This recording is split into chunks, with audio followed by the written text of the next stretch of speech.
Hey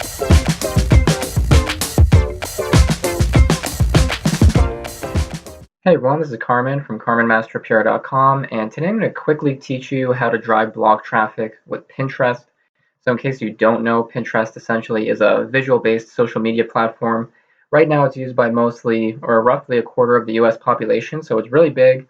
It's really growing year over year by at least a couple percent, as you can see from the data from eMarketer there on the right. It's amazing for bloggers and a lot of different businesses because there's essentially no niche that can't benefit from using Pinterest, and I use it for a lot of my businesses and websites, and it's a great free traffic source, completely free to use. And essentially how it works is you create boards, which pretty much organizes the content, and then you make pins, which goes into every board, and the boards are separated by different subjects and topics, and I'll be showing you how to do it, but just kind of as a rough overview, that's what Pinterest is. And if you're wondering if Pinterest is effective, there's actually a case study I'll link to in the description of this blogger named Leanne Wong, who actually used Pinterest to grow her blog by 459%, or at least she grew the traffic that much. And you can see by the little picture there, kind of the analytics in her account. So if you could get that kind of traffic increase, like what would your numbers be like if you increase by 459%? Like it'd probably be insane, right? So it's an amazing free traffic source. So let's jump into actually how to use it. So pretty much they go together because when you make graphics on Pinterest and you pin them to these boards, it's going to drive traffic back to your blog. And the general idea is that you would take an existing piece of content and repurpose it into an infographic for Pinterest. So right now it's mostly used by 18 to 29-year-old women that make roughly $75,000. They're from suburban areas. And while your demographic for your business might not necessarily be that, I know it isn't for me when I'm offering copywriting services and I'm working with like 7 to 8 figure B2B companies, your demographic and your audience is definitely going to be somewhere on Pinterest. And I would say if you're in the, like marketing niches, health, fashion, anything related to that, anything, kind of general and not too niche and specific, you'll have your place on Pinterest. So I wouldn't worry too much. And at the end of the day, if you hire somebody to make some graphics, a few dozen, whatever it is, it doesn't hurt to have them on there. They're just going to be business assets for you, continually driving traffic, sending social signals, because that's a big thing for SEO as well. And it just kind of grows your brand awareness. So you don't have to necessarily dedicate a ton of time and energy to Pinterest. You can just make a few graphics, let them sit, and they'll do their job.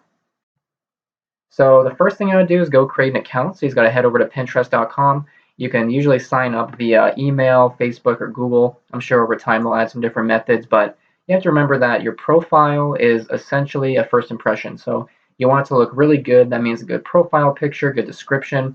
And that would be the second step, which is if you click the 3 dots on the top right corner and you click edit settings, you can pretty much edit the look of your account. So you want that good profile picture that gives a good first impression. You can put the URL to your website. So that'll help drive traffic as well. And once again, it's a social ping, a social signal to Google and other search engines that you're on social media. It's a brand. And also use the description or the bio section just to kind of talk about maybe your business, your services. Don't be afraid to name drop, say something kind of funny, and make yourself stand out as well if you like. Now the second step is to create the boards. So remember that the boards are essentially used to organize the content you're going to upload. So for example, on my account, I have like content marketing, email, marketing strategies. Like you break up all the different graphics you're going to upload later. So all you have to do is go on your account, you hit the board section, you click create board, as you can see on that top picture, and then you give it a name. And now afterwards, you can actually edit the board and give it a more descriptive description, choose a category, like I normally choose the business category, and then just write a quick sentence that describes the board. So that's pretty much for your Pinterest SEO. All those little things are going to add up over time. But for now, just create a few boards that would sum up the major topics in your business. So then, of course, you got to actually create the graphics, and you don't have to be the Bill Gates of graphics design, luckily. There's tools like Piktochart, Canva, that allow you to quickly, like within minutes, make these amazing infographics that you won't even believe, are free pretty much. And if you go to Piktochart.com, you can just sign up for a free account. I've been using these guys a lot. I normally use Canva, but I like to switch it up, so Piktochart's been really good. But you sign up, they'll ask you a few questions to pretty much like optimize your accounts and your dashboard. So just kind of say like who you are, if you're a blogger writer, your account size or business size, etc. And then when you're on the dashboard, you can click create visual, and then there's an infographic option, and then you choose between different templates. And essentially the idea is that you want to take one of these templates, and then either you're going to make the infographic from scratch, or you're going to transfer over blog post information to the infographic. So if you want to take an existing blog post and just paste over the major points, that's a really great way to save time and just make it more efficient. Like if you're just starting Pinterest now and you have like, let's say like 30 blog posts, you could be making 30 infographics and not really spending like a whole lot of time. Like it can be like a few minutes on each infographic because 90% of the work is already done. You already made the blog post. So you just have to transfer over all the data and information. And you know, the templates will pretty much take care of the aesthetics and the design. They're gonna look amazing no matter what.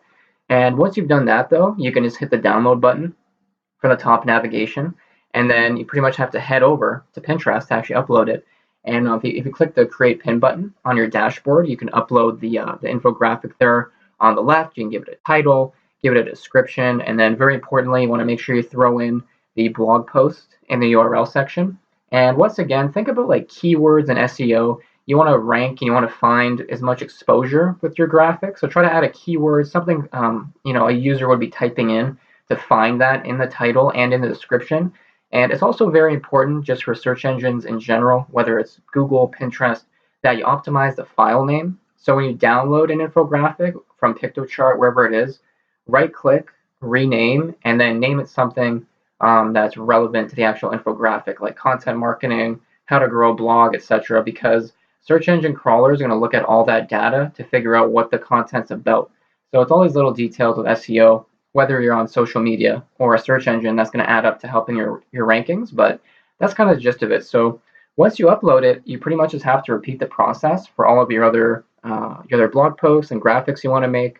I recommend that you follow people, engage with them, repin their content, just remain active, because social media is made to be social. You don't really want to just be uploading content, not really engaging with anybody, and it can come off a little disingenuous. So just keep uploading graphics. You'll see the traffic come in, and you'd be surprised. Some of them end up hits. They get thousands of views or more. And yeah, you'll see lots of traffic coming in. So I really appreciate you guys tuning in today. You can learn more about digital marketing, copywriting, everything in between on my personal website there.